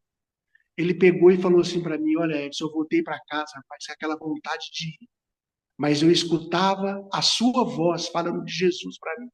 E eu não fui e não voltei para participar com eles. E Edson, eu vou falar para você, eu agradeço a Deus, porque depois, quando eu abri o jornal, no outro dia, muitos dos meus amigos tinham sido mortos e eu estava vivo. E aí, então, com o Gilberto eu tive mais contato, porque um dia eu estava na Igreja Central de Campinas e eu fui despedir das pessoas que iam para o Paraguai ali fazer compra, e era uma quarta-feira, e o Espírito Santo falou assim, filho, entra na igreja que eu quero te mostrar uma coisa. Eu falei, pai, mas eu estou de moletom, eu não gosto de entrar assim na igreja, mas entra que eu quero te mostrar. E aí, quando eu entrei na igreja, eu vi o Gilberto bem lá na frente, e do lado uma moça. E quando o Gilberto me viu, ele saiu do lado da moça, veio e me abraçou. E ele falou assim para mim: por favor, Edinho, eu só quero te pedir uma coisa. Eu estou gostando muito de uma moça aqui. Eu falei: eu conheço aquela moça. É a Basti, muita amiga minha. Nossa, você conhece ela, rapaz? Olha, posso te pedir uma coisa? Não fala para ela ainda não, da onde que você me conheceu, porque eu estou vindo aqui na igreja, estou gostando dela e eu quero me casar com ela e Deus já me transformou, que agora ele já estava trabalhando com pintura, né, pastor? E eu não sabia, né? E eu peguei, olhei para ele e falei assim, Gilberto, desculpa, meu irmão, eu não estou entendendo, o que você está me pedindo? Para que eu não fale para ela aonde que eu te conheci? Onde mesmo que eu te conheci, Gilberto? Porque, pastor, Deus mandou falar aquilo para ele, onde mesmo que eu te conheci? Porque Deus, ele é assim com a gente. Ele esquece. Ele fala para nós que os nossos pecados são jogados na profundeza do mar. E por isso eu quero falar para os jovens e para meus irmãos e para os meus pastores que às vezes passam por alguma depressão, alguma coisa. Meus amados, acredita que Deus ele joga os nossos pecados na profundeza do mar. E ele vira para nós e ele fala assim: onde é que eu te conheci? E pastor, hoje esse rapaz, ele casou com a Vasti, ele tem uma filha e ele é o melhor pintor de Campinas. Amém, Então, amém, são as amém. maravilhas aí do poder de Deus e do É Espírito isso Santo. mesmo. Edson, se tem um lugar em que a hora voa, é É aqui na aqui. sala 57. É verdade, tá Porque certo. quando a gente se dá conta, eu vivo num sonho de terminar 7, mas nunca consigo realizar esse sonho, né? Tá certo, Mas pastor. assim, para nós finalizarmos esse testemunho, eu gostaria só que você desse as palavras finais em relação à sala 57, que você começou a falar lá no começo, né? Certo. Dá um resumo aí de como você veio para a sala 57, a importância dela na sua vida, se provocou alguma mudança, alguma coisa assim. Provocou sim. quando eu entrei na sala 57, pela primeira vez, que eu vi o pastor Wagner, que até então era só o pastor Wagner, né? Me impactou bastante de ouvi-lo falar do Espírito Santo. E aquilo ali me firmou mais ainda na fé, né? Porque hoje, de fé adventista, eu estou mais ou menos com 40, 41 anos nessa jornada. E esses 40 e 41 anos dessa jornada, sem assim pensar em desistir ou que eu saí e voltei, graças a Deus não aconteceu isso. E do meu batismo, a minha irmã também, que hoje ela é professora, já aposentada, mas dá aula, também é adventista, tá? Através também do meu testemunho. E muitos da minha família também já gostam da igreja também, e graças a Deus vai se achegando. E a minha mãe também, que faleceu, ela não foi batizada, mas o próprio Espírito Santo a batizou, porque eu orei com ela e pedi para que o Espírito Santo iluminasse, e ela aceitou a Jesus Cristo, e ela também falou que gostava muito das coisas da igreja, e a minha mãe, ela aceitou a Jesus. Então eu tenho certeza que ela está agora aguardando a volta aí, pastor. Então a sala Amém. 57, ela foi para mim fundamental nessa parte do Espírito Santo, e o pastor Wagner também, né? Amém. Quando eu vi toda a fé de vocês aí, e agora muito mais. Então Amém, amém. é difícil a gente sair da sala, né? Quem Tá conhece a bom. sala não deixa. É Então é isso. verdade. Eu quero trazer duas pessoas aqui, rapidinho, para a gente poder finalizar, a sala de hoje. Deixa eu ver se eu consigo aqui. Vou trazer rapidinho aqui, ó, para a gente ir para os finalmentes aqui. É, primeiro agradecer, né, a todos que ficaram aqui até o finalzinho. Quer ver, ó? Deixa eu ver. Aguenta firme aí, ó. O primeiro que eu quero trazer aqui, eu não estou conseguindo trazer. Acho que me coloca como co-anfitrião aí, meu amigo. Eu estou aguardando aqui. Agora já estou. Agora eu já consigo trazer aqui rapidinho. Obrigado aí, Rogério Passo. Primeiro que eu quero trazer é esse aqui. Daqui a pouquinho ele vai falar, porque o pastor Ezequiel é o pastor do Edson. E a É outra isso aí.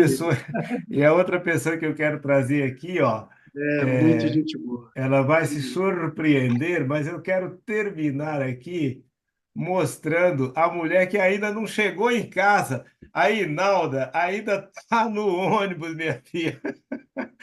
Ô, Inalda, não vai chegar não, Inalda. Olha, a mulher deve estar indo para o Japão, né? Acho que ela está indo para a sala 57, lá na Itália. Ei, Inalda, isso é que é perseverança, hein? Aqui no meu relógio são 7 horas e 46 minutos. Olha, vamos fazer a conta aí. Vamos colocar 4h30, 5h30, 6h30, 7h30. Já são 3 horas de ônibus, metrô, caminhada e tá ali, ó, tá ali, perseverante. Eu tenho certeza que a Inalda não reclama que a sala 57 demora muito, né? Quem demora muito não é a sala 57, é a Inalda para chegar no trabalho dela. E eu acho que eu só vou terminar a sala hoje quando a Inalda chegar. Não, acho que não vai dar, né? Vamos ter que terminar antes, que a Inalda não chega antes. Inalda, parabéns mais uma vez. Fica firme aí, viu? Que Deus acompanhe você, que Deus proteja você e a todos aqueles a quem você representa. Aqueles que têm uma vida de batalha, que levanta cedo, chega tarde, mas não tira os momentos especiais de comunhão com Deus e de busca do batismo do Espírito Santo. Deus vai honrar a senhora, com certeza. Um grande abraço, Inalda. Sala 57 está com você, tá bom? Pastor Ezequiel Miranda, meu amigo, aí está esse jovem Edinho e a Denise, membros da sua igreja, são líderes do Ministério de Lar e Família. Hoje nos abençoou aqui com esse testemunho. Eu queria que você desse aí as palavras finais e fizesse a oração para para nós terminarmos a sala 57 de hoje. Com alegria. Que bom, muito bom podermos rever e escutar um pouco mais do testemunho do Edinho, né? O Edinho e a Denise, juntamente com os demais familiares, frequentam a igreja de Bosque da Saúde, a igreja especial aqui também, dentro do distrito. E sobre a missão, o que ele contou de missão, né, que eles têm feito, é uma bênção especial. É contagiante o trabalho dentro do ministério que eles têm e extra-ministério, né, de Lar e Família, porque eles têm convidado pessoas. Numa semana, por exemplo, final de semana de Lar e Família,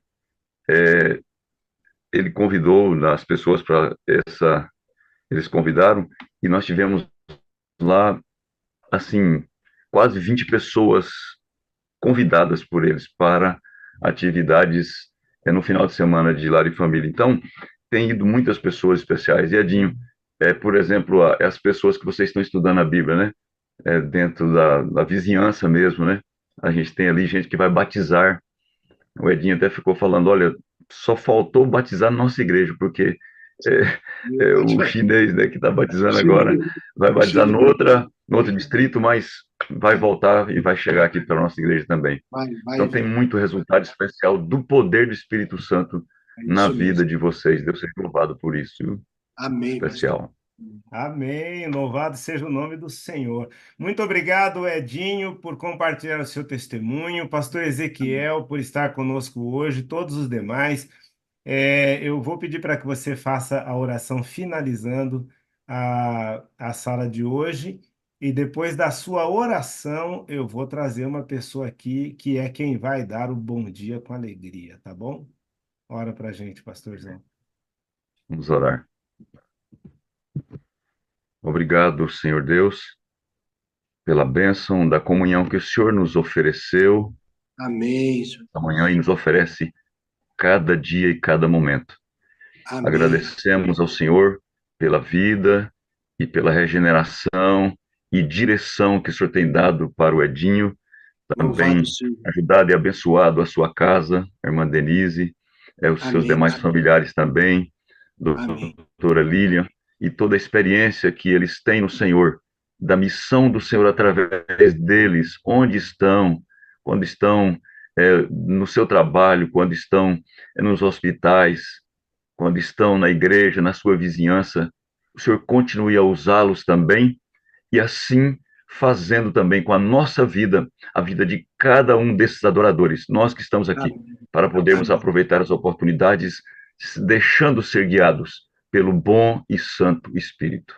Amém. Agradecemos por tudo que o Senhor tem nos dado nesse dia, nesta manhã, e rogamos que continue o Senhor a nos batizar frequentemente e cada momento com o batismo do Espírito Santo, para a comunhão, para o serviço, para a esperança que nós nutrimos da breve volta de Jesus, quando todos poderemos estar juntos com as pessoas com as quais nós tivemos contato e testemunhamos do seu poder.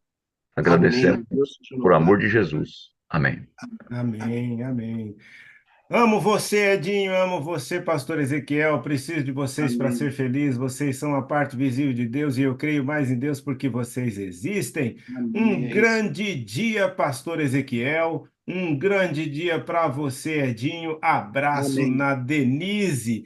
E olha, não diga ainda, por favor, não diga ainda, porque o bom dia com alegria hoje vai ser para uma pessoa muito especial. Eu acho que ela chegou em casa, porque eu não estou conseguindo achar ela aqui mais. Não é possível que a Inalda chegou em casa. Acho em casa não, desculpe, não é possível que ela chegou no trabalho, né?